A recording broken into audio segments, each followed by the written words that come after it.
pouvoir papal grandement renforcé par Charlemagne, Léon III, l'an 795-816, en contrepartie de la reconnaissance par Charlemagne, l'an 774, du pouvoir temporel du pape sur les États pontificaux, conféra à Charlemagne en l'an 800 le titre d'empereur romain, réunissant ainsi les royaumes francs et romains en un seul saint empire romain. Charlemagne, l'an 742-814, roi des Francs, petit-fils de Charles Martel, qui avait sauvé l'Europe des musulmans, fut l'un des plus grands chefs de tous les temps. Il régna 46 ans, mena de nombreuses guerres et conquit de vastes territoires. Son royaume comprenait l'actuelle Allemagne, la France, la Belgique, la Suisse, l'Autriche, la Hongrie et certaines parties de l'Espagne et de l'Italie. Il aida le pape qui l'aida à son tour. Il fut l'un des événements les plus influents pour amener la papauté au rang de puissance mondiale. Peu après sa mort, par le traité de Verdun en 1843, son empire fut divisé en ce qui allait plus tard devenir l'Allemagne, la France et l'Italie.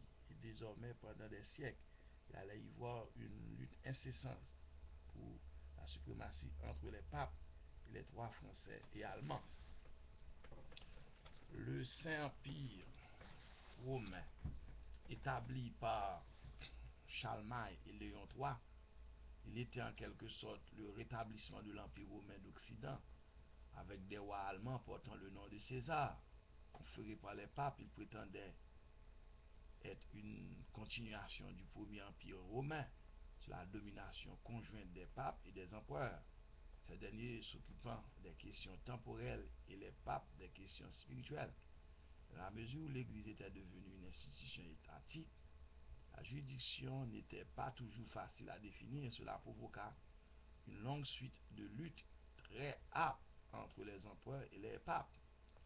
Le Saint-Empire romain, réalité de nom plutôt que de fait, de 1000 ans et dura 1000 ans et fut destitué par Napoléon en 1806. Il servit à fondre les civilisations romaines et allemandes, dont est issu le monde moderne. Étienne IV, l'an 816-817, Pascal I, l'an 817-824, Eugène II, 824-827, Valentin 827, Grégoire IV, 827-844, Serge II, 844-847, Léon IV, 57-855, Benoît III, 855-858.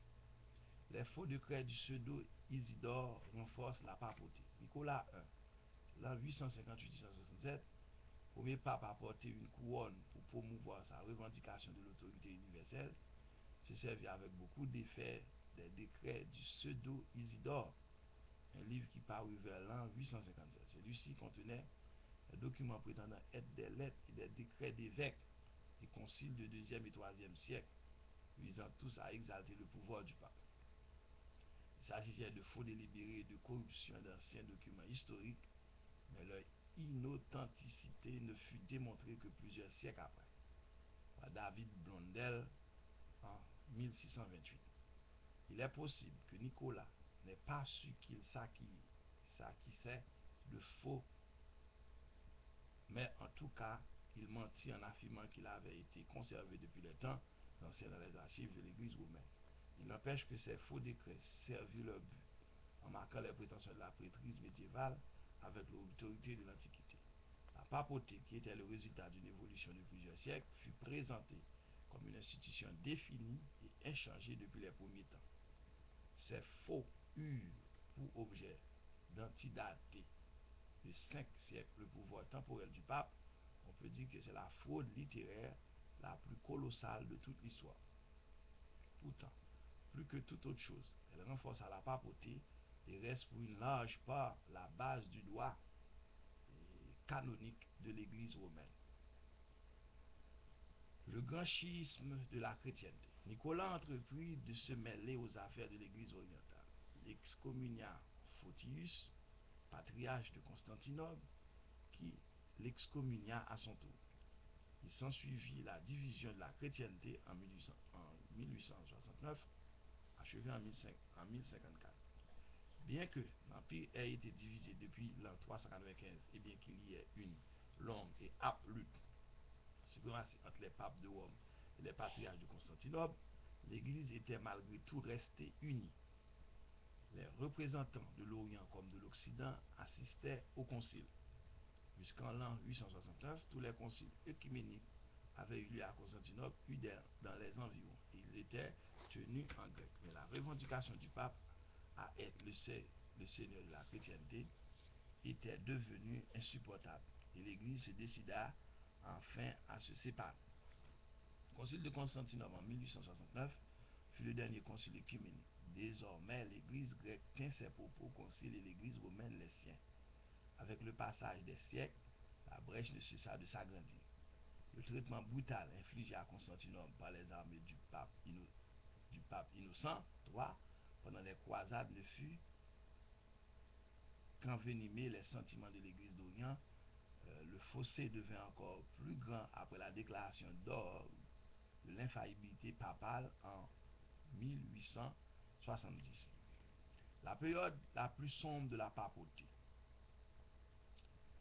Adrien II, l'an 867-872, Jean VIII, l'an 872-882, Marin 882-884, avec ces papes commence la période la plus sombre de la papauté, l'an 870-1050.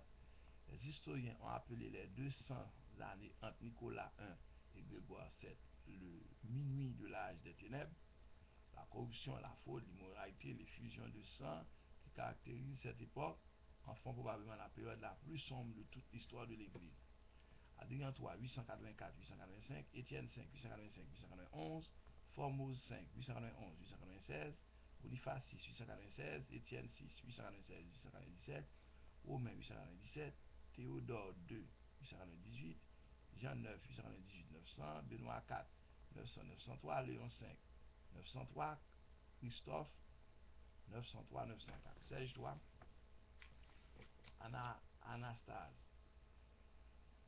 non, 913-914, Jean X, 914-928, Léon VI, 928-929, Étienne VII, 929-931, Jean 11, 931-936, Léon VII, 936-939, Étienne 8, 939-942, Martin 3, 942-956, Agapé 946-955, Jean 12, 955-963. Les profondeurs de la dépravation papale. Léon 8, 963-965, Jean 13, 965-972, Benoît 6, 972-974, Donéus 974, Benoît 7, 975-983, Jean 14, 983-984, Boniface 7, 944-985, assassina le pape Jean XIV et se maintint sur le trône papal ensanglanté grâce à une distribution généreuse d'argent volé.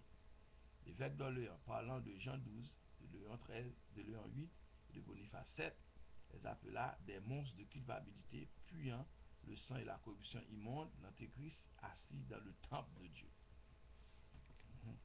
Jean XV, l'an 985-996, Grégoire V, 996-999, Sylvestre II, 999-1003, Jean 18, 1003-1008, Serge IV, 1009-1012,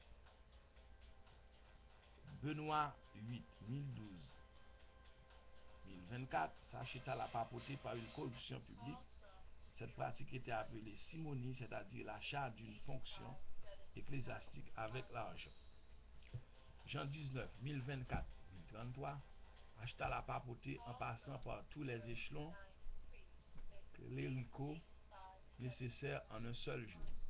Benoît 9, 1033-1045, fut fait part à 12 ans grâce à un arrangement financier avec les familles puissantes qui dominaient Rome. C'était un criminel et le peuple le chassa de Rome. Certains le considérèrent le pire des papes. Grégoire VI, 1045-1046, acheta la papauté. Il eut deux rivaux, Benoît IX et Sylvestre III. Rome fourmillait d'assassins mercenaires. Clément III, 1046-1047, fut nommé pape par l'empereur Henri II d'Allemagne parce qu'on ne peut plus trouver aucun ecclésiastique romain qui ne soit pas taché de corruption. Damas II, 1048.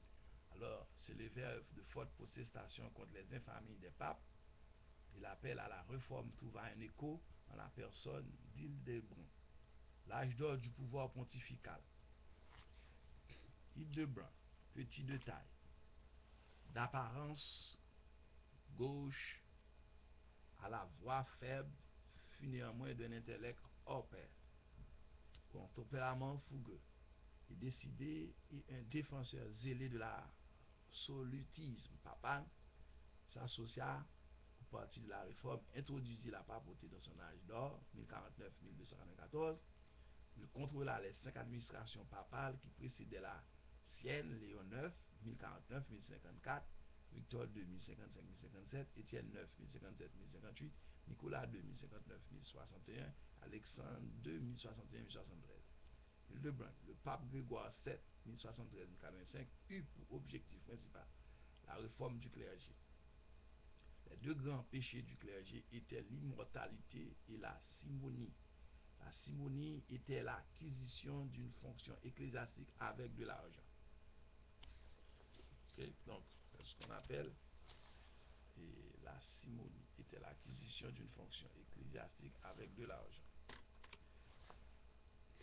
L'Église possédait une large part de toute propriété et avait des revenus considérables. Presque tous les prêtres et évêques avaient acheté leurs titres, car cela leur donnait la possibilité de vivre dans le luxe. Généralement, les rois vendaient les fonctions ecclésiastiques au plus offrant, sans considération d'aptitude ou de personnalité. Ceci provoqua un conflit ouvert entre Grégoire VII et Henri IV, empereur de l'Allemagne qui déposa Grégoire, celui-ci à son tour excommunia et déposa Henri.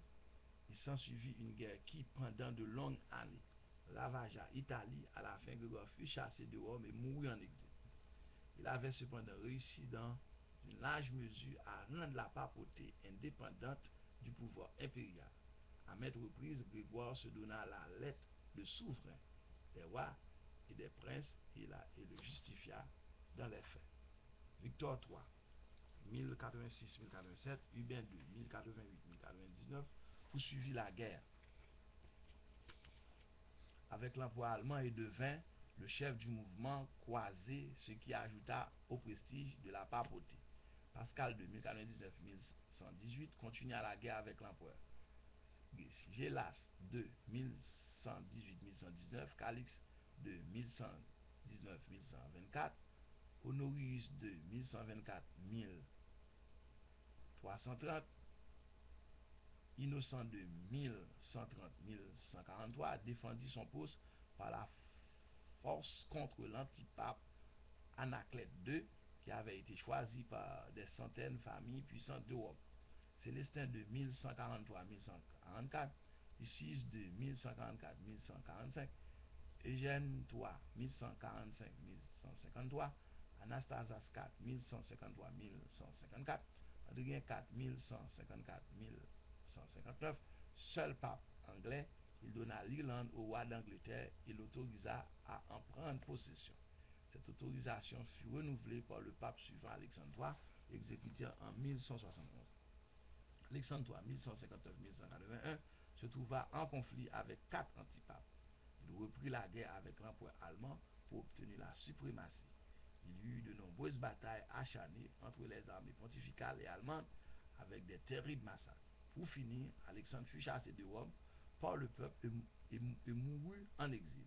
Le 6 III, 1181-1185, Hubert III, 1185-1187, Grégoire VIII, 1187, Clément III, 1187-1191, Célestin II, 1191-1198.